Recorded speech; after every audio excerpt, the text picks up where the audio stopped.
Andrew here. Welcome to the Onion Buns. So, for the last 3 weeks, I have been hammering you with exposés, sourced, factual information about Mark Carney. And if you haven't got the message by now, you're never going to get it.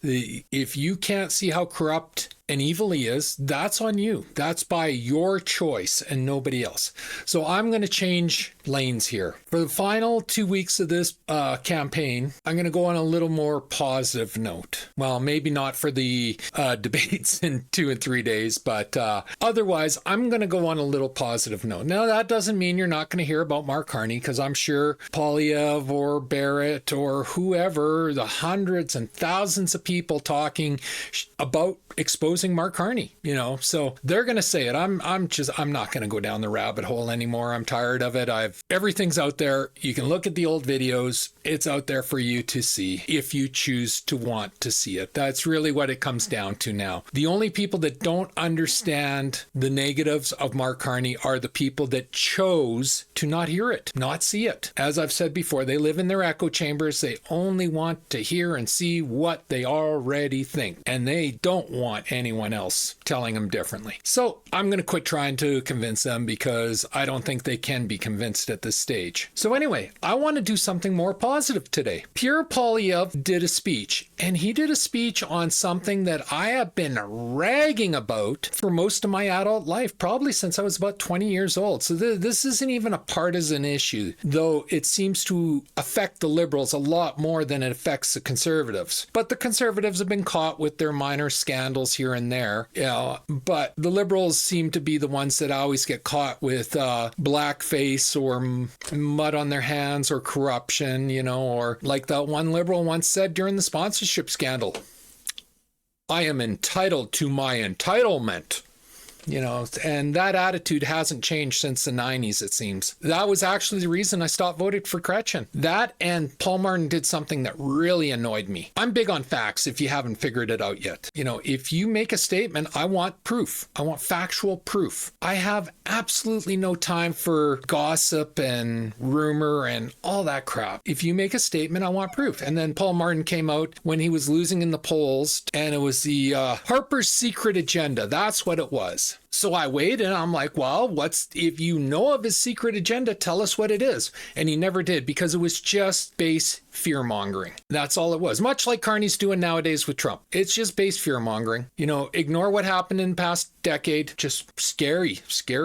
Be scared. And it worked for Martin. It's not going to work for Carney, but it worked for Martin. He got a minority, and then Harper won the next election after that. But I was actually going to vote for Martin because, as I've said, I'm big on finances. And even though there was the sponsorship scandal and Chrétien's government needed to be brought down because of that sponsorship scandal, make no mistake about it, that government had to be brought down. The arrogance and entitlement was flowing over. So that government was brought down. Martin took over, and I was actually going to vote for Martin in that election. No word of a lie. And then he did that. And I lost all respect for Paul Martin at that point, and I voted for Harper, and I continued to vote Conservative after that. Because, as I've said, the Liberals, you had Martin here, and then you got Iggy, you got Iggy or Dion, I forget which one came first, but they moved the party to the left, and then you got the other one, and they moved the party to the left, and then you got Trudeau, and then that just went batshit crazy to the radical extremist alt-left globalism lunacy. And I don't do extremism, be it right wing or left wing. I don't do extremism, So anyway, Poilievre did a press conference where he talked about accountability in government. And in my mind, this is so overdue. It's been overdue for, God, I'm going to say 39 years. We've needed more, probably. You go back to Trudeau Sr., Pierre Elliott Trudeau. We needed stronger accountability in our government. And the lack of accountability in our governments is one of the reasons why we're in the position we are now. So I was thrilled that Poilievre picked up on this, and because of the underhanded, dishonest stuff Carney's been doing, Poilievre has created new policy, and I love it. So why don't we sit back and we listen to Pierre Poilievre? And I'm really pumped about this. This is probably in my mind, and like we all have different agendas and we all have different desires. In my mind, this might be the most important political announcement that that we've heard in this election, bar none. More important than Trump, more important than crime, more important than military, because all that other stuff gets watered down when you have a corrupt government. So the fact that Poilievre's willing to attack the corruptness in government, I'm thrilled. I'm absolutely thrilled. You know, I got goosebumps talking about it. That's how thrilled I am. It is so long overdue. So anyway, let's listen to Pierre Poilievre. What a great corruption busting champion we have in Eastern Ontario with Michael Barrett. Thank you for all your hard work holding this government to account tirelessly, pointing out and exposing Liberal waste and corruption and Mark Carney's unprecedented conflicts of interest. Before I go into what I'm going to announce, let me talk about why I'm going to announce it. The reason that it's important not to have government corruption, conflicts of interest, and rampant waste is because the people always pay the price. When politicians get rich by making everyone else poor, waitresses and welders, truck drivers, and barbers end up paying the price and worse off. That's probably why Mark Carney is in hiding. Mark Carney is hiding again today in the middle of the election campaign he called, so that you can forget that the lost Liberal decade drove the cost of housing and food up and drove your wages and living standards down. The crime and chaos are overtaking our once safe streets. He wants you to forget that Liberal insiders like him have profited richly off of the misery of everyone else. He wants you to forget that Canada has had the worst housing inflation in the G7, the worst economic growth in the G7, the worst household debt in the G7, that $500 billion has left Canada for the Americans because of the economic policies Mr. Carney advised Trudeau to implement. He wants you to forget all of that. But he also wants you to forget that while Canadians were suffering, he and Liberal insiders were getting rich. They were benefiting off of the suffering. This is because of very powerful conflicts of interest that remain in place today and which Mr. Carney refuses to answer for. Let's just chronicle the corruption that we have witnessed in the last 10 years of the Liberals. Prime Minister Trudeau was found twice guilty of violating the Ethics Act, taking illegal vacations and interfering in corporate prosecutions. We know that the Green Slush Fund saw $1 billion largely handed out to government insiders, where the board members who handed out the money were also invested in the companies that got the money. Then there was the Arrive scam, a useless app no one needed that cost hundreds of times more than necessary and in the end didn't work, and no one was held accountable. The amount of money now spent on government contractors has gone up by well over 100% in a decade to over $20 billion.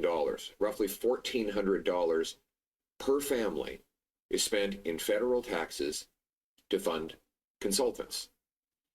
Now, if you think for a second that this Liberal corruption is going to change with a fourth Liberal term headed by Mark Carney, sadly, you'd be exactly wrong. In fact, Mark Carney brings even more conflicts of interest. He's invested in a company that has money stashed away, billions of dollars stashed in overseas tax havens. He has a company that is in debt to the Chinese government-backed bank to the tune of $250 million. His company profited by his personal interventions to get handouts for investments they made in jet fuel and heat pumps. Now, his big solution to the Liberal housing crisis is that he wants the government to build prefabricated tiny homes. Well, his company is invested in prefabricated tiny homes. Clearly, this is not about helping young people own their own home. It's about filling the pockets of his investors and himself. Mr. Carney refuses to tell Canadians what investments he continues to own or even where he pays his taxes. This means that when he's sitting around the cabinet table making decisions, his personal interest will be against Canada's national interest. We need change. Change so you can afford a home. Change so you can afford food. Change so your paycheck rises faster than your cost of living. Change so you have safe streets and crime-free communities again. Change so you can be confident that your government is working for you, not for wealthy insiders or for the politicians who are making the decisions. The last time we had a Conservative government, we were on the heels of a lot of other Liberal scandal. Who could forget the sponsorship scandal? We came to office promising an Accountability Act, and we delivered. We passed laws forcing more disclosure of government information, banning conflicts of interest, cracking down on insiders, setting up the lobbyist registry so that we knew who was paid to influence government decisions. And it worked for a while until Liberals found loopholes. I have to give them credit. They're very creative. As much as we tried to stomp out all the Liberal corruption, they went to work to find ways around the rules. So I'm announcing today that a new Conservative government will bring change by introducing the Accountability Act 2.0, designed to remove the loopholes that Mr. Carney and the Liberals are using to avoid accountability for themselves and for their party. We're going to put Canadians first for a change. We're going to have an accountable government for a change. We're going to have politicians and leaders who work for you, for your affordable home and food, for your safe street, for your paycheck, for a change. So let me lay out some of the elements of this plan. First, we will ban shadow lobbying. Now, shadow lobbying is when professional VIPs with big shot titles call themselves advisors so that they can influence government decisions to profit themselves, but then get around lobbying rules. And Mr. Carney's been famous for this. He bragged that he lobbied the British government to increase jet fuel prices while his company invested in the jet fuel. He brags that he influenced governments to subsidize heat pumps while his company invests in heat pumps. He says that he's going to reverse the Liberal housing crisis by having the government build prefab tiny homes. Well, his company is invested in prefab tiny homes. Using a fake title of advisor to push policies that enrich yourself while impoverishing everyone else is an unacceptable conflict of interest, and it is nothing more than glorified corporate lobbying that is unregistered. We have a lobbyist registry which is meant to allow Canadians to know who is taking money to influence government decisions. We cannot allow high-priced corporate insiders like Mark Carney to go around those rules. And so, henceforth, we will eliminate the lobbying loophole and require anyone who's acting as an advisor to government officials to declare themselves and register as a lobbyist whenever they're advising on matters that touch upon their financial interests or that of their company. This would have required Mr. Carney register as a lobbyist when he was talking about anything that would have profited his corporate interests at Brookfield. Second, we will stop politicians from profiting off their own decisions. Ministers should not be involved in setting policies that enrich themselves or their families without accountability. We should not allow people to use their political power in government to make decisions that will advantage themselves above and beyond the public interest. Let me explain the problem. There's a section in the Ethics Act right now that allows a politician to make a decision that benefits him or his family if it benefits other people as well. Now, the reason that was set up was so that, for example, Jim Flaherty benefited by cutting the GST because his consumer purchases were a little more affordable. But of course, everybody benefited. We didn't want to declare that truth. But it's been widely over-interpreted to allow, for example, Bill Morneau to make policies that affect insurance plans just because there are multiple companies that benefit from it and not just his. And so we will put in place a stricter test that will ban politicians, particularly ministers, from any involvement in decisions that would benefit their interests more than the public interest. They would also have to declare these interests publicly and widely so that everyone knows. Third, we'll increase the fines for ethics violations to $10,000. No more slaps on the wrist. 4, tax transparency. Anyone running for office will have to disclose where they paid taxes for the last 7 years. In which country? Interestingly, yes, one reporter has contacted Mr. Carney's campaign and said, have you been paying taxes in Canada personally? And his campaign refuses to answer that question. Seems like a pretty basic question. He's the Prime Minister of Canada, and he can't tell a journalist whether he pays taxes in Canada, whether he personally pays the same taxes that he charges everyone else. This is, I've never seen something like this in my life. And then you have his corporate interests, where we know he has cash stashed in Bermuda, in the Caymans, and other of the most flagrant offshore tax havens. So while he was advising Justin Trudeau to raise your taxes, he was dodging his. He still has those conflicts in place. How would you ever trust him to reform the tax system to make it fairer when he benefits from dodging his bills? Waitresses, truck drivers, manual laborers have to pay a much higher tax rate than Mark Carney's company. And he remains in that conflict. So he should have to reveal where he's paid his tax for the last 7 years. 5th, we'll require cabinet ministers to divest fully from tax havens and disclose their assets to the Office of the Ethics Commissioner with penalties for noncompliance. No more so-called blind trusts that are only blind to the public. What does this mean? It means that when you're going into cabinet, including becoming prime minister, you would actually have to sell all the assets, turn it into cash, hand that cash over to a trustee who would then invest it from scratch, unbeknownst to you, so that you would not have any ability to know what interests you have that go against the public interest. Right now, Mr. Carney has handed over his Brookfield investments knowing they cannot be sold. So he knows exactly what he owns, but no one else does.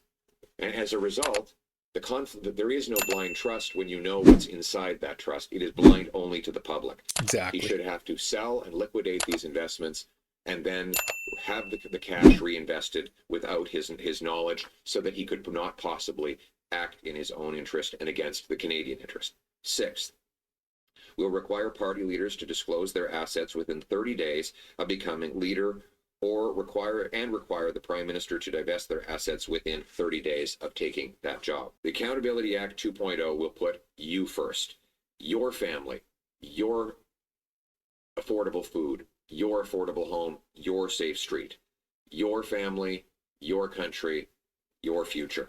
A new Conservative government will put an affordable life first for a change. We'll cut your taxes by 15%, saving the average family with 2 workers $2,000. We'll cut taxes on new homes by $100,000. We'll bring in a Canada First economic action plan to unlock our natural resources, build projects and infrastructure, empower entrepreneurs, unleash our economy, and reduce our dependence on the Americans so that we can stand on our feet and stand up to Trump from a position of strength. And we will put your quality of life first for a change by stopping crime and bringing back safe streets. We'll ban criminals with a 3 strikes you're out law, shut down drug dens, treat 50,000 people suffering from addiction. A new Conservative government will respect your hard work, honor your trust, and deliver results for you. We'll restore the promise of Canada, that hard work gets you a great life in a beautiful, affordable home with good food on a safe street under a proud flag. Only a new Conservative government can bring change. We cannot afford a 4th Liberal term of rising costs and crime and a falling economy. Canada deserves better. Canada deserves change. Let's bring it home. Good morning. I'm Iqbal Atwal from 97.9 Chin FM Radio Hans, a radio station serving Ottawa's South Asian community. Our listeners, very hardworking family, immigrant, and long-term residents. are deeply concerned about the rising crime in Ottawa, particularly car theft and home invasion. These crimes are not just about the property, they are making people feel unsafe in their own homes and neighborhood. If elected, what specific action will your party take to address these serious safety concerns and help restore a sense of security in our community? Thank you very much. It's Iqbal, you said? Yes, Iqbal Atwal. Well, thank you, Mr. Atwal. I really appreciate your question.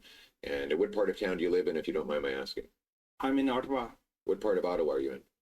It's Ottawa near Bayshore. Bayshore, okay, yes. These used to be really safe neighborhoods. The reason I asked, I lived in Barhaven, not too far from Bayshore. And I remember, when I lived there, you could basically leave your door unlocked. It was so safe. But after the lost Liberal decade of catch and release, hug-a-thug laws, crime is raging out of control.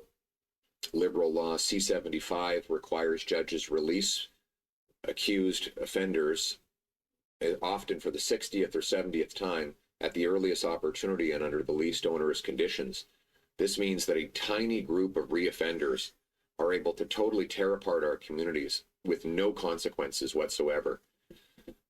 They have house arrest under Liberal law C-5, which allows offenders who've been convicted to just sit in their living room and promise not to go outside. Well, of course, they walk out the door and reoffend.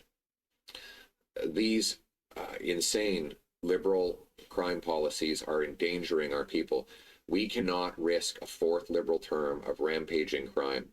We need a change with a new Conservative government that will lock up criminals and bring home safety. And this is my plan to do it. I will repeal Liberal law C-75 to end catch and release bail. I will repeal C-5, the Liberal house arrest law. We will bring in a 3 strikes you're out law, which says that anyone convicted of 3 serious offenses will automatically be ineligible for bail, parole, probation, or house arrest for the rest of their lives. They will serve a minimum of 10 years and a maximum of life, and will only get out of jail if they have an impeccable record of clean drug tests, good behavior, and learning an employable skill. We will also secure our borders with high-powered scanners that look into shipping containers to stop drugs, guns, and stolen cars. We will hire 2,000 more frontline CBSA officers who can stop the illegal importations. And we will ban hard drugs, shut down taxpayer-funded drug consumption sites, and invest in treating 50,000 Canadians to defeat addiction and bring our loved ones home drug-free. We need a change to bring home safe streets, and only Conservatives will do it. Thank you. Hi, Marco Vigliati. I apologize. Once again, we're seeing an announcement, an ethics announcement focused on, Mark Carney overtly. But one thing we really haven't heard so far during this campaign is your plan to deal with the threat the threat foreign interference poses to our institutions and our election integrity. Obviously, a major focus at the previous Parliament. We've even seen during this campaign questions raised about certain candidates' close ties to foreign governments, but we really haven't heard too much on your end what you would do differently other than scolding the Liberals for not putting in place the foreign agent registry fast enough. So I'm just wondering, let's maybe just focus on nomination races, for example, a known soft spot for this activity. Would you commit to bringing those races under the umbrella of the Canada Elections Act? And if you won't commit to doing that, can you give Cairns any assurances that you would take foreign interference serious enough, even if that means reducing the autonomy political parties like the one you lead have over things like nomination races? We will. I can assure you that we will take foreign interference seriously. After the lost Liberal decade, Canada has become a playground to foreign interference. And the Liberals have benefited from interference by Beijing in 2 consecutive elections. Beijing has now interfered in both the Liberal leadership race to help Mark Carney, and again in the general election to help Mr. Carney. Mr. Carney learned of a Liberal candidate on his roster that was telling people to send his Conservative opponent back over to China on a bounty where he would have been imprisoned or killed, and Mr. Carney refused to get rid of that candidate. Well, it was actually the candidate that finally left after we found out that the RCMP was involved. I'm very worried about the foreign interference that could result from the fact that Mr. Carney's company, which he still invests in, owes $250 million to the Chinese government. So one of the things we're going to do to stop foreign interference is require politicians divest their interests, sell them, not just put them in a fake blind trust. So they no longer have their financial strings attached to a hostile foreign government. And yes, I have complained that they have not set up the foreign interference registry. You will recall that our party put partisanship aside and we rushed through the foreign interference law. I sent out my brilliant foreign affairs critic, Michael Chong. He walked in front of all of you. He announced we would fast track the passage. And the reason was because we wanted that foreign agent registry in place by the time the election happened. The Liberals said they would do that, and here we are. And now we don't know who are the paid actors operating on behalf of foreign governments. So we need a new conservative government that will end the foreign interference, stand up for the integrity of our democracy, and protect our people from foreign dangers. For a change. Thank you very much for the question. The choice that Canadians will have to make is, after a lost Liberal decade where costs and crime are skyrocketing and our economy is falling under the American thumb, are we going to elect them to the Liberals to a fourth term and have more of the same? Or is it time for a change with a new conservative government that will axe taxes, greenlight home building, resource development, bring home our jobs so we can stand on our own 2 feet for a change? Look, it's the same Liberal gang, same Liberal ministers, same Liberal MPs, same Liberal advisors making the same Liberal promises that got us into this mess over the last decade. Canadians will have to decide if they can afford a fourth term. Change means hope. Change means affordable food. Change means affordable homes. Change means safe streets. Change means, well, change in your pocket. Golden Trail CTV. Yes, sir. Weeks, whoever forms government is going to face critical American trade negotiations. Who would you lead? Who would you have lead your team in those negotiations? Well, we'll be announcing our foreign minister and our cabinet after the election. But well, I've never seen a politician announce his cabinet before he gets elected. So that would be pretty presumptuous to start naming a cabinet before the election is over. We have a strong team of people. You look at our shadow cabinet, we have a phenomenal group that have shown tremendous competence and readiness. And look, the reality is that Mark Carney's running on a false promise. He claimed that he'd made progress with Donald Trump in his phone call. And 2 days, 3 days later, we got hit with more tariffs. And then when the rest of the world got a pause on tariffs, Mr. Carney did not secure that. Now, I'm not blaming him for that. The blame rests with Donald Trump for wrong-headed tariffs. What I'm taking issue with is making false promises. We need to focus on what we can control, which is to say, reverse the disastrous economic policies that Mark Carney advised Justin Trudeau to put in place over the lost Liberal decade. Policies that drove investment out, wages down, costs up, and weakened our country. We cannot afford a fourth Liberal term. We need a new conservative government that will bring real change so you can afford food, homes, change so that your paycheck goes up faster than your cost of living, change so you have safe streets. Thank you. Thank you. That concludes today's press conference. Thank you very much.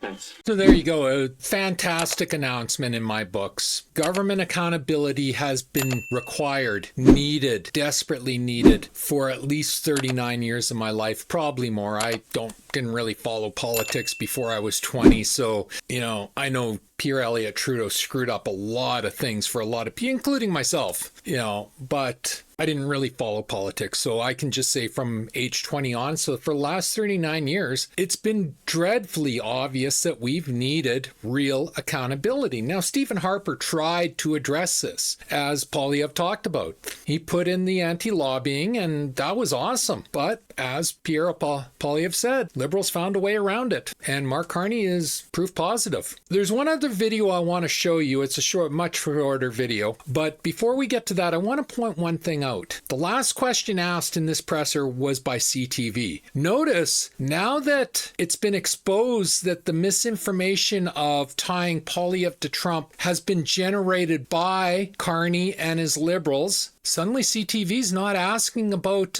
American style politics and polling. Amazing, huh? All it took was for Carney to be exposed. You know, it amazes me in 2025, Mark Carney still doesn't understand that you can't lie every day. It will get exposed in this day and age. I know he wants to censor the internet and turn us into North Korea and China, and that way he won't get exposed. But that's another topic we really got to fight against. We can't allow him into power to do that. So anyway, I want to show you this other video and then I'm going to sign out. Just this last December, when Mark Carney was still running Brookfield and economic advisor to Trudeau, he talked about a deal he had worked out where his whole idea was to change government policy and then have Brookfield invest. This was about jet fuel in Texas, where they convinced governments to bring in 10% biofuel by 2030, biofuel being about 80 cents per liter more expensive. So he is both advising, and then his company is signing $1 billion deal to profit. Stephen Tebow, Gerald Butts in it, and Carney's own wife, Diana Fox, is involved in the same kind of consulting. What kind of impact has this kind of way of doing business had on the Canadian people and on the Canadian economy? Well, it's crony capitalism. It works against these people behind me. Let's just unpack what Mr. Carney did in this particular case. He used his political power to convince the British government to require more expensive jet fuel and for air travel. And then his company invested $1 billion in the company that was selling that jet fuel. So if, God forbid, a family like the people behind me here want to take their kids on a vacation somewhere, they have to pay higher airplane ticket prices to fund this more expensive jet fuel so that Mark Carney's $1 billion investment can pay off. Mr. Carney is not a businessman. He is a political grifter who's used his political influence to turn decisions that profit his company at the expense of workers and seniors. And that is exactly how he would govern the country. While he was Justin Trudeau's economic advisor, he went on the record saying that he thought there should be more inflation. He thought it would be good if there was more inflation. Well, it turns out Brookfield, his company, profits from inflation. They get to charge higher rents on their tenants, according to their CEO. So he has used his political influence to rip off workers and seniors. And now, with all the political power of a prime minister, he continues to be invested in the same company, Brookfield, the same company that benefits by raising inflation, by raising energy prices, and by ripping off workers and seniors. Today's announcement is another example of that. How would Mark Carney ever be trusted to make our tax system fair when he's invested in a company that has billions of dollars of cash stashed away in an overseas tax haven? Of course, he never would. We need a prime minister who will put Canada first for a change, who will stand up for lower energy prices, lower taxes, less inflation, bigger paychecks. I've been spending my entire adult life fighting for the people who are here behind me today, fighting for their paychecks, for their quality of life, for their future, to bring home Canada's promise. Thank you.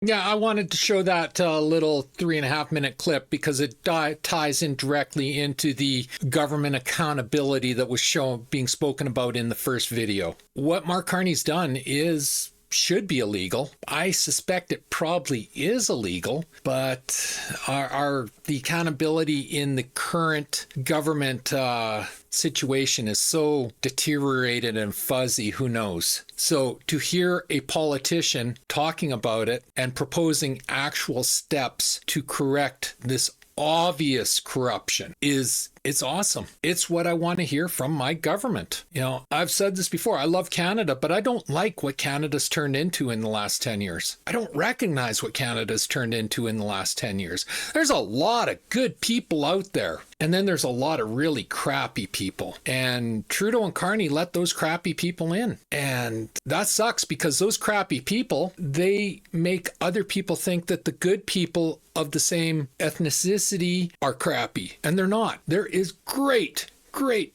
immigrants that came into Canada, but because of Carney and Trudeau, you don't hear about them. Like, I remember growing up, you would hear about the advantages Canada offered to immigrants, and you would hear about the great stories of success by the immigrants. And I don't hear about that anymore. I don't think anyone does. And that's a shame. So yeah, I'm thrilled that Poilievre's talking about accountability. And if I wasn't already voting for him, that alone would get me to vote for him. Because you gotta know Carney's not gonna, he might even steal these ideas because he loves to plagiarize Poilievre's platforms, but you know he's not gonna put these into effect because it would affect his bottom line. So anyway, that's all I got for you today. If you like this video, leave a like, a subscribe, and a share. I'm trying to grow my channel, and a like, a subscribe, and a share helps me greatly. And don't think I don't appreciate it. I truly do appreciate everyone that likes, subscribes, and shares.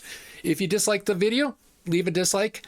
Always feel free to leave a comment. Don't worry, I don't swing my cane too strongly anymore if I dislike your comment. And as always, pew, pew, pew, and shit. Thanks for watching. Bye.